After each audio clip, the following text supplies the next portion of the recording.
What's up? Shouts out to everybody out there that's subscribed and not subscribed. If you're not subscribed, you should be subscribing right now, because it's that real.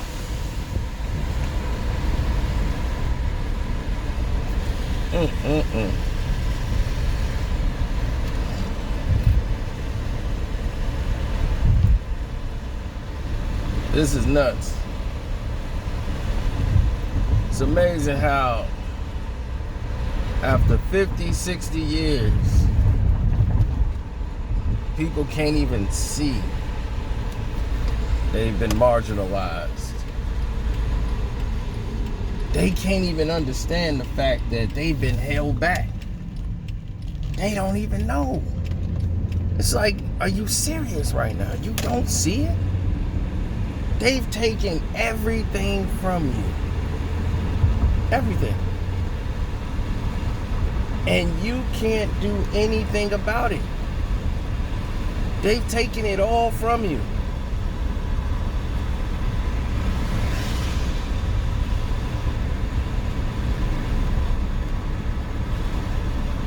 The only thing you can do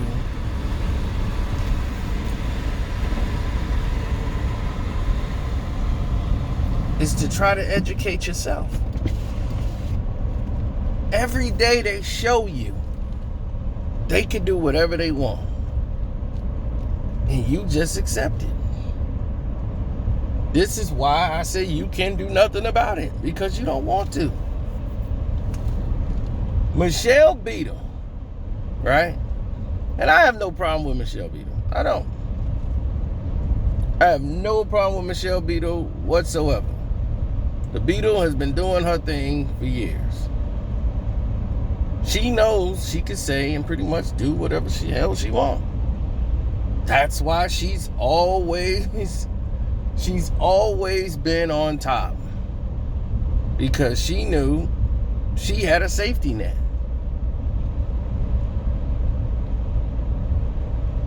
How many of y'all know about Valero, the gas company? Valero? If you're in Texas, you probably know all about it. Well, her father is a manager, a very major player in that company. Let's just say he's loaded. And he's a very good supporter of the San Antonio Spurs. So, of course, she got to go to all the games, sit in the press box, do all those things. Growing up as a kid, so when she went into journalism, it's only natural that she worked for the Spurs, right? Then she gets jobs at ESPN, all these top jobs, because of good old Big Bob, right? So now she feels she can say whatever she wants and do whatever she wants. Why? It's always worked out for her whole life. She had the collection for the protection for the collection. So why would anything be different?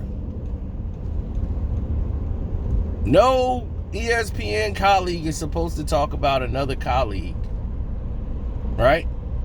Neither one. None of them is supposed to talk negatively about the other.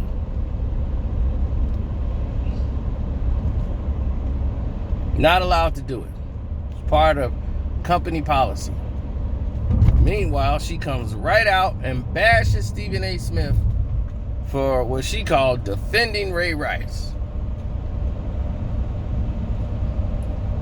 Then Stephen A. gets suspended a week for his comments, where he was forced to apologize for actually doing something right in his life.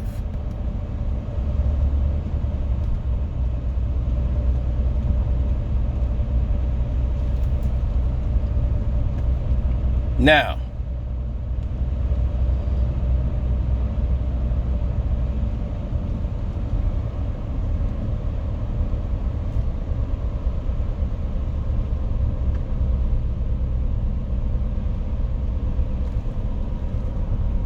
just for the record, Max Kellerman got himself suspended too.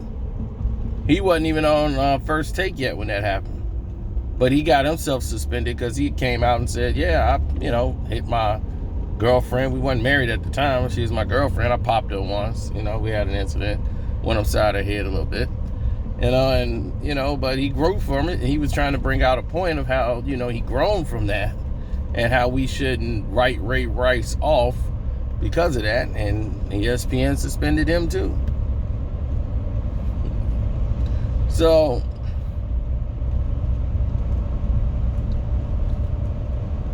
at least they were being fair about it. Oh, but it don't stop there. Oh, but it don't stop there.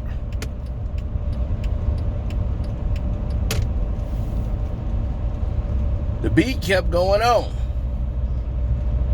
Michelle Beadle will come out and disrespect Cleveland. She disrespect Urban Meyer, saying he didn't know about this. So she's like, I don't really care about the NFL or football anymore. I just don't care about football. And she blasted Urban Meyer, and John Skipper was, oh man, wait a minute. And NFL pays for all our stuff. So they had to get rid of her on Get Out.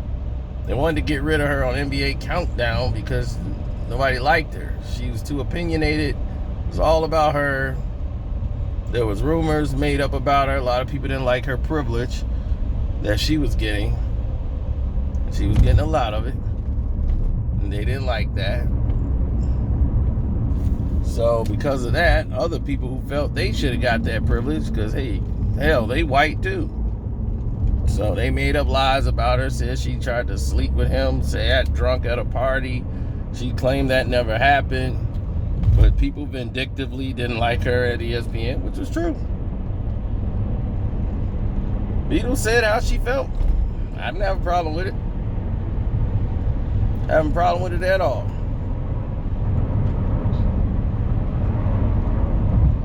But Pitaro, who wanted her to come in and play nice and actually do the things that she wanted to do on NBA Countdown and start promoting the show the way they wanted him to, and she was not on board for that. She was not a team player. So they said, you know what, just go home. We just gonna buy out your contract. You can sit out.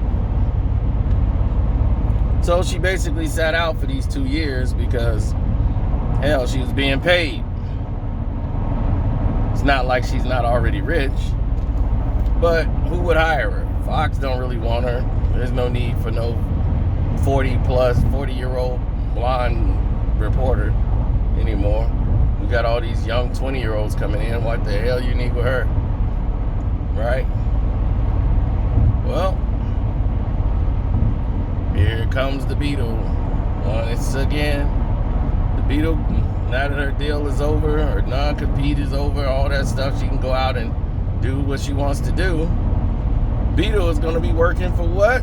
The San Antonio Spurs. That's right, the Beadle has landed. And landed, as always, back in San Antonio.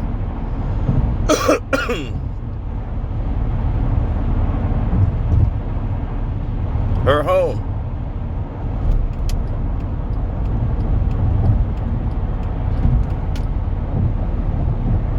And now that the Beadle has landed,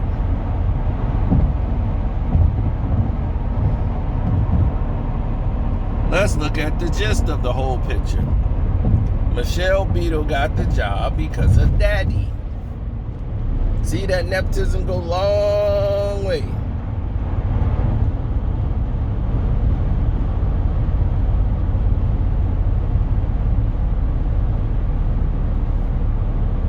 See, that's the old-fashioned way. You see, most Caucasians, they don't have to get straight A's in school. Most of them are completely dumb. They go to school and party their whole damn life. They go blow 30, 40 grand of college money. They family saved all this up, working all these overtime hours so they couldn't go to school. Party it up. They party it up. Spend up mommy and daddy's money. Go to school. Find some girl he dates there. They come back, get married.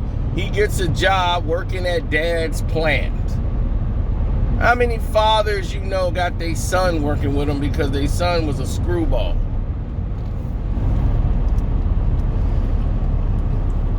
They didn't spend 30, 40 grand so you can come home and work the family job. You were supposed to go out and do better than them. Not to be the loser that got to work at the company with dad. If that was the case, what the hell they send you to college for?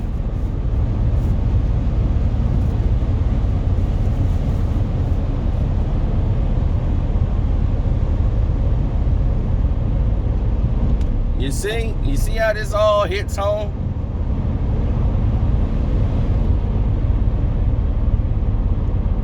Don't forget to hit the like button, subscribe to the page. You know, the Cash App is Carcino.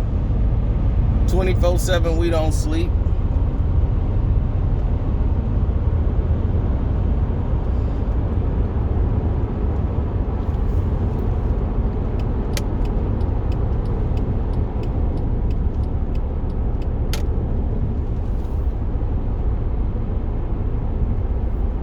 Oh, I saw you, copper. Try another one, sucker.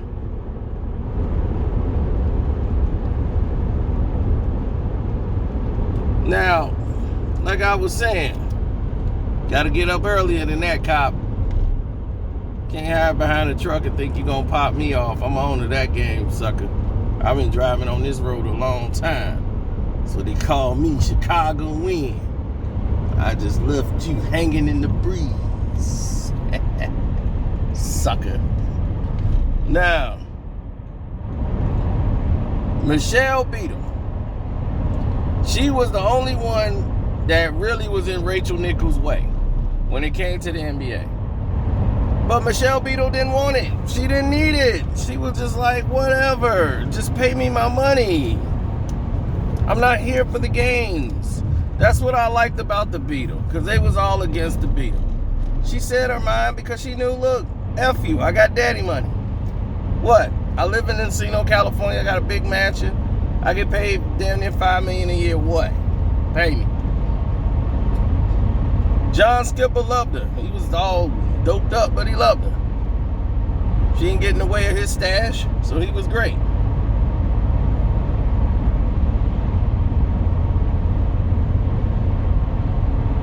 John was actually talking about coming to start another network, and he was going to take her with her. I'm like, oh, God, don't do that, John. You do not need to be in charge. But I'm telling you, Pitaro came in with this we woke thing because Pitaro knows deep down he can't stand it, but he's got to play ball. So now he's got to get diverse. And he got to get diverse fast. So they say, hey, let's get the black Jewish girl and promote her. That works. She's black and Jewish. Can't go wrong. But Maria Taylor, oh, that's too much attitude there. There's way too much fire. She's too opinionated. Can't have that around. Let's lowball her. Hopefully she leaves. She did. And got that bag. That's how you do it. And I want to know, when is somebody going to tell Captain Jack, right? When is somebody going to come on the show and say, hey, man, that coon job you did on Instagram with Maria Taylor, I ain't like that at all, man. You owe her an apology. You sat there on that Instagram and said they gave her a sympathy job to take up for Rachel. Look, I know Rachel got you on the jump and all that crap, but look, you saved her whole career. You too stupid to realize it. Nobody was giving her no interviews when she first started except for y'all. So y'all was keeping her relevant. She was just paying it back, paying it forward because nobody was really dealing with Rachel Nichols. Then she went under the vacuum cleaner and then started getting in the gym to work out so she can get more promoted. Now, don't nobody want to touch Rachel. Like, people she used to contact be like, my agent told me not to be around you right now. So you're going to have to wait. They just telling Rachel waiting to win, and it's going to be a promotion for him. And it's sad. 50, 60 years now, we still asking for participation. We're still asking for people to let us in. We're still asking to be a part of something. Instead of saying, F y'all, we're going to do it ourselves. The Irish people came over here to this country off the boat in New York. Got dissed by everybody in New York. All the races came down on the Irish. The Irish said, screw y'all. We don't need to be with y'all. We're going to keep our own thing. We'll stay over here. Y'all stay over there. And they built their own things up. And said, you don't want to include us? Cool. We're going to bring our own thing and do our own thing. You ain't going to tell us what to do. This is how we going to move. Everybody who came here did that. Chinese people said, hey, you don't want us involved? Fine. We're going to be over here. We're going to build this up. This is ours. Chinatown, damn it. Every place you go got a damn Chinatown. Chinatown. Koreans came over and said, all right, well, Chinese don't want me. Y'all don't want me. Y'all want to diss me? Bet. I'm going to get my own thing. Koreatown, sucker. Ain't no black town, Africa town, nowhere. Let that sink in. Everybody who came to this country and got dissed built their own by saying F you. But they telling us we got to beg to participate. It's 50, 60 years later since Dr. King. We still talking about, can we, please, man, why won't they let us? Why won't they let us? Why is Hollywood doing this? Why is they doing that? We still at that point? All the millionaires we got, all the billionaires that we've created, right? Production companies, Tyler Perry's the only one standing that could make a movie? Really? Where did we go wrong?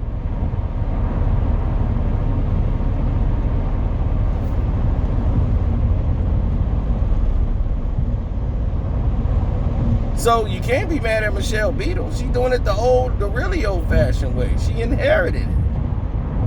She didn't have to earn it. She inherited it.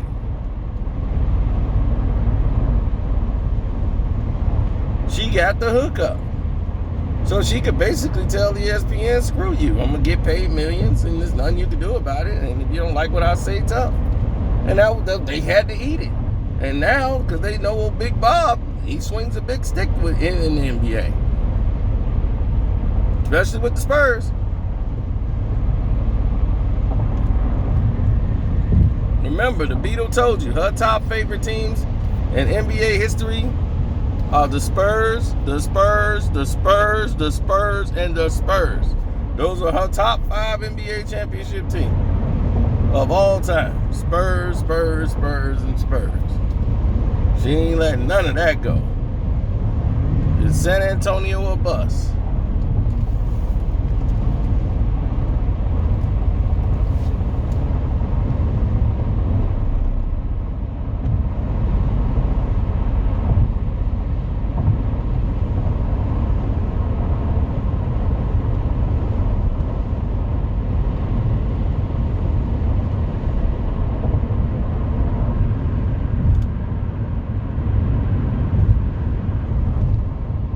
Yep. So that's where we at with it. For those that want to know. Because I get sick of it, man. You look at this thing with Grooting, like I said with the coach. The guy from the Chargers, brother from the Chargers. He build the team up, get the team back in a winning position. They get him out of there quick. They know the team finna take off. These people ain't stupid. They know the team is getting ready to win. They right on the cusp. Herbert was rookie of the year easy. Broke all passing records for a rookie. Had over 4,000 yards, all these rushes. Brand new rookie quarterback you give the brother, man. And then you gonna say, well, we didn't really win. You was losing games by 1 and 2 points. They could have been 14 and 2.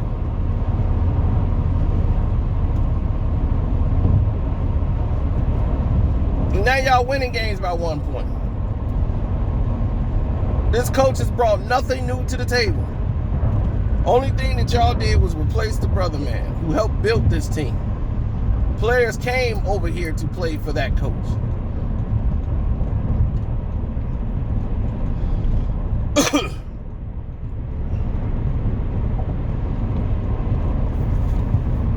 I was so pissed because now if the Chargers ever do anything, that guy gets the credit.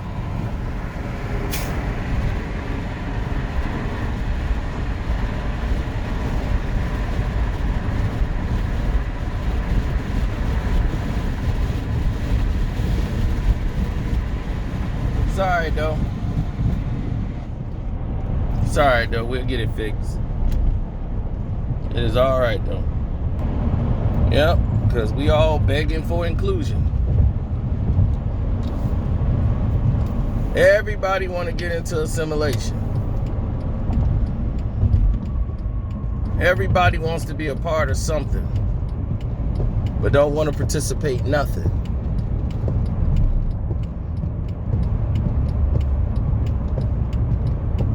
Some people I know very closely that I trust with my life. And I said, man, you guys were very animated on social media when it came to all this Black Lives Matter stuff. Very animated, very opinionated. All this retweets, all these posts, all these signs. Very involved. Then all of a sudden, when things are real and they need your participation, or they need you to do this and get involved and trying to, make a difference to something that's really going to benefit you, you turn a blind eye to it.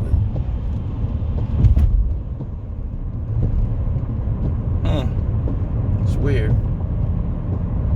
When somebody say, man, we got something going on around the corner that we're trying to get going on to help, the neighborhood right now, because the neighborhood really needs help. That's what we're working on right now. And they basically turn a blind eye to it.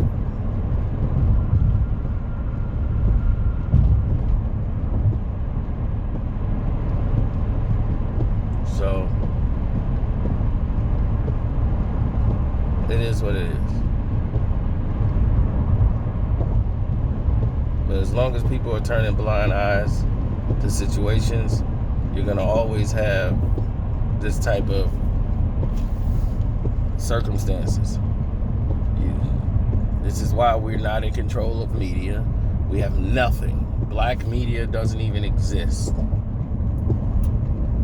We have no control over any situation. Any situation. They are in control to dictate. Because we're too afraid to create our own, and those who create their own is not involved. They're trying to get people to unify, to do things with them. But people are very self-centered, pride over ego, don't do it right. They so self-righteous, they just want it to be the one. Like, yeah, because, this is what I'm talking about, and it's going to be my thing, but it's all of us, but it's on me. It's like, no.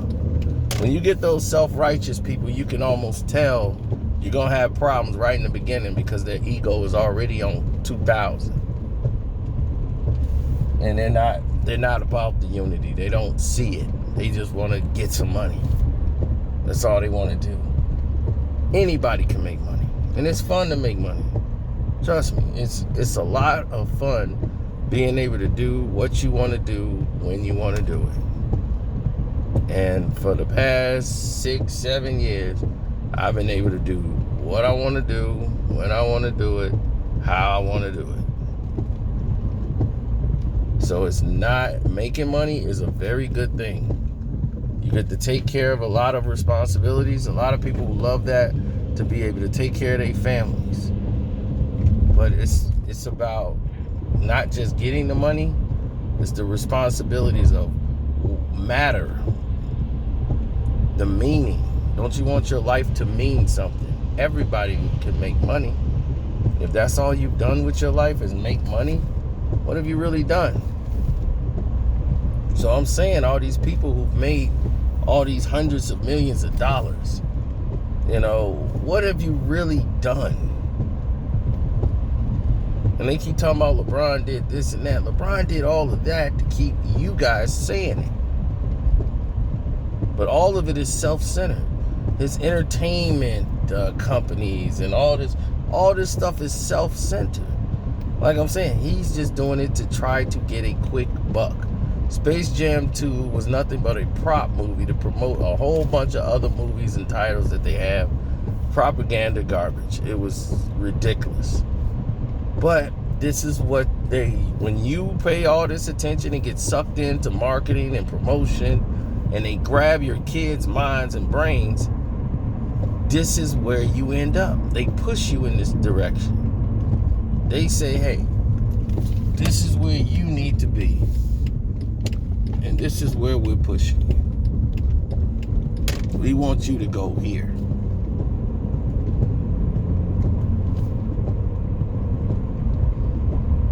I told you, I had somebody tell me he heard he's the best player in the world and all that, but they haven't watched basketball since Jordan left. It's a lot of casuals like that. Like, I haven't really watched since Jordan was playing. I don't even know who these guys are. I hear this LeBron guy, he's supposed to be the best. See? That's marketing. That's marketing right there. Because how would that guy even know something like that exists?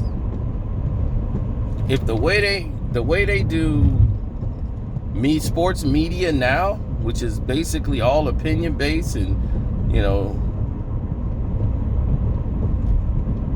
generalizations mostly, I can say that because none of it's really fact based. That has become sports mornings. You used to have to be factual, and if you was making an observation, it had to be intelligent. People had to really care about what they were writing. Now you don't. Everything's a blog. Typos, everything. They don't care. Because the internet killed the journalists.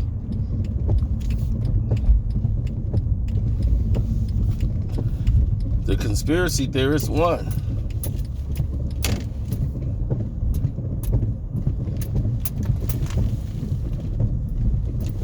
So, as long as the conspiracy theorist is winning,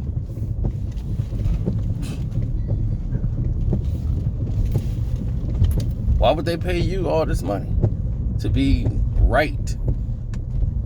To be accurate. They're not showing any social responsibility, so why should you? Right? That's how they put it. So, the newspaper people, they only keep a handful of those guys and everybody else is unemployed. So you have all these talented people now, they want to go on social media and make themselves important. They saying we already know how to write. Now we can just create our own stories. Take something and stretch it and we won't get in trouble for it. No rewrites. Nothing.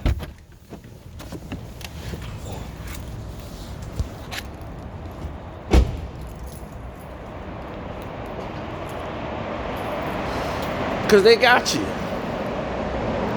They got you right where they want you. You're in the bag. They don't care about what you know. They don't care about your friends. They don't care about any of that stuff. All they know is they got you where they want you. In their circle. In that bag. So Michelle Beadle is just another product of a person taking advantage of what's there. And we have not created that for ourselves.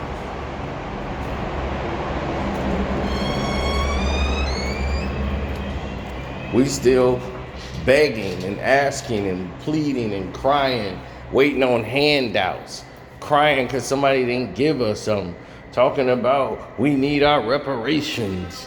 Of course we're supposed to get reparations. A lot of stuff we're supposed to get. Did we get the 40 acres and a mule? No, we got 40 acres of an ass whooping. That's what we got. So our whole thing is we need to stop begging, stop crying, and complaining, and get to work. You gotta grind to get it. Educate yourself, educate your children. That's what's important. Most of y'all can't do that. And that's what the problem is. Y'all not educating yourselves. And if you ain't educated, how you gonna teach your children? Because it's cool to pass some money, but if you don't know how to keep it, then what's the point? So we gotta do better. Once again, same message. It always circles back around to us doing better. Alright? I'm out. Time for me to go gamble and get some money.